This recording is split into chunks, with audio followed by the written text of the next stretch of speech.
Hello world!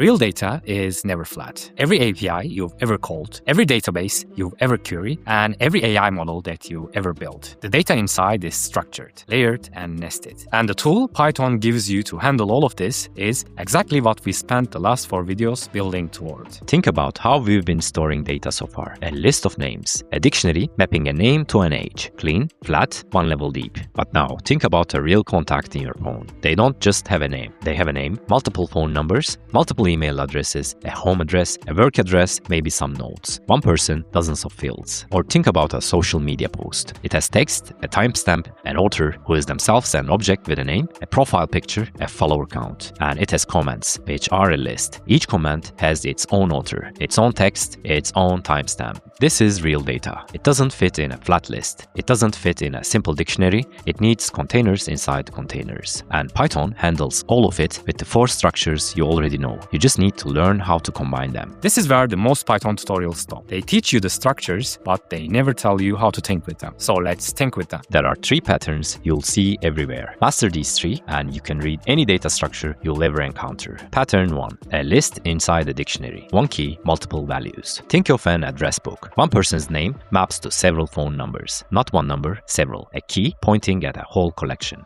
Pattern 2. A dictionary inside a list. Multiple things, each with structure. Think of a classroom roster. Not just a list of names, but a list of students, where each student has a name, an age, and a grade. A collection of structured objects. Pattern 3. A dictionary inside a dictionary. Nested namespaces. Think of a company directory. The top level maps department names to department data, and each department's data is itself a dictionary, with a manager, a head count, a list of projects. 3 patterns. That's the whole vocabulary. Everything else is a variation. Let's go to the code. I want you to see what these look like when you write them, and more importantly, how you reach inside them. And there is only one rule that makes all the nested data readable. Whenever you're lost, stop and ask, what container am I inside right now? A list or a dictionary? Answer that, and the next step is obvious. Here's the first pattern, a dictionary where one of the values is a list. Michael doesn't have one phone number. He has 3. The key is his name. The value is the whole collection. The phone's key doesn't map to a string. It maps to a list. You can have as many as you need. Now, let's see this in action by saying python using.py. As you can see, contact phones gives you the whole list. Contact phones index 0, 2 square brackets, chained. First you go into the dict, then you go into the list. One step at a time. Let's clear this and then code this out. Let's go ahead and open the second pattern. Pattern 2. Flip it around. A list where every item is a dictionary. Not a list of strings. A list of objects. Each one structured the same way. Each item in the list is a complete structured object. Same keys, different values. Let's save it and run it. Students index 0 gives you the whole first dict. Students index 0, index name, index into the list, then key into the dict, and the loop.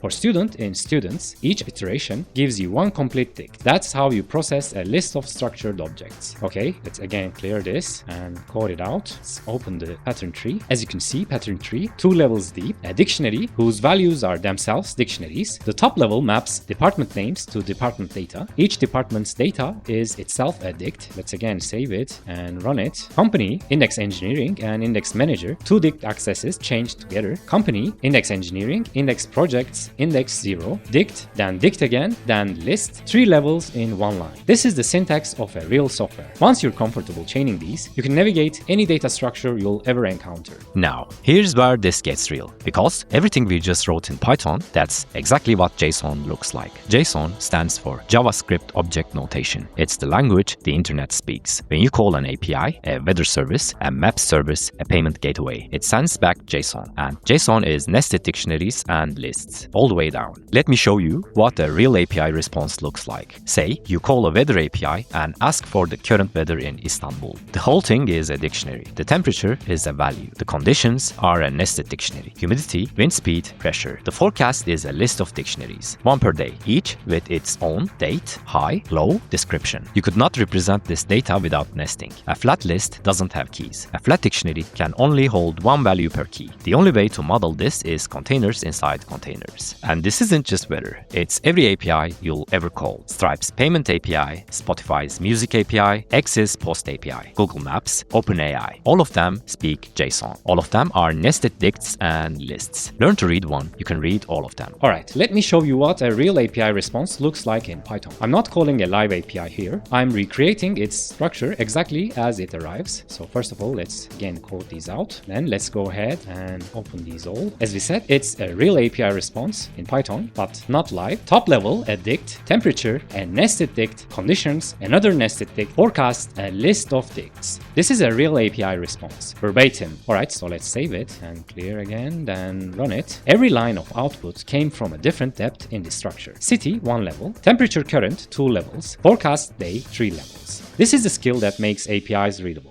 Not knowing the syntax, you already know the syntax. Knowing how to follow the nesting. Dict in, list in, dict in again. One step at a time. One warning before we move on. If any key in that chain doesn't exist, say you write weather, index temperature, index feels like, but that key isn't in the response, Python throws a key error. The whole chain breaks at that missing link. We'll handle that properly in a future video. For now, just know it exists. Now the payoff. Because if you ever use the OpenAI API or any LLM API, you've already been working with nested data structures. You just might not have known it. When you send a message to GPT, you don't just send a string. You send a list of message objects. Each message object is a dictionary with a role key and a content key. The role key says who's talking, system, user, or assistant. The content is the actual text. This is a list of dictionaries, the one we mentioned in pattern 2, the one we just wrote. And the response GPT sends back also a dictionary. Inside it, the actual text you see, the reply, is buried a few levels deep. But the key inside isn't the nesting depth, it's this. You already know how to read it. Dict in, key out. One step at a time. Every time you use ChatGPT, every time you call Cloud, every time you build anything on top of an LLM, you're reading and writing nested dictionaries and lists. The data structures we've spent 5 videos on are not abstract exercises. They are the actual format of modern AI. We started this series with dictionaries, then strings, then lists, then sets and tuples. 5 videos of individual tools. Next video, we add the missing piece. Right now, our code runs from top to bottom, every line, every time. But the real programs make decisions. They branch, they choose. So we will be seeing if, else, and the logic that powers everything, including how an AI decides what you say next. I'm Hex1000, logic behind the code, signing out.